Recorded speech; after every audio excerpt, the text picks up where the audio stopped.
Bronchitis, sometimes referred to as a chest cold, occurs when the airways in your lungs are inflamed and make too much mucus. There are two basic types of bronchitis. Acute bronchitis is more common and usually is caused by a viral infection.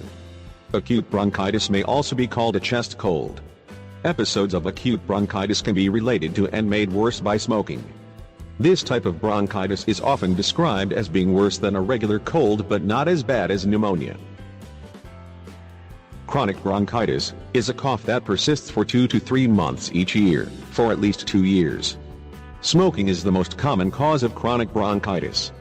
A cough or bronchitis is manifested with persistent dry or a wet cough, and usually lasts from several days to 3 weeks. It can affect both adults and young regardless of their age.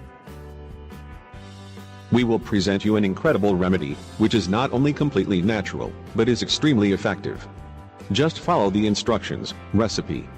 Needed ingredients: 250 milliliters milk, 1 tablespoon butter, 1 tablespoon honey, 1/4 teaspoon baking soda, 1 egg yolk. Directions. First, you should boil the milk and let it cool for a while. Add the butter and the honey, and make sure to stir well. Then, add the baking soda and the egg yolk and stir well again. Your remedy is ready. Take this remedy for 5 days before going to bed in order to get the best results. Excellent natural remedy for expelling phlegm. Needed ingredients: 2 tablespoons olive oil, 2 tablespoons lemon juice, 1 tablespoon honey, 2 tablespoons water. Mix all the ingredients and consume this remedy 2 times a day, half in the morning and a half in the evening.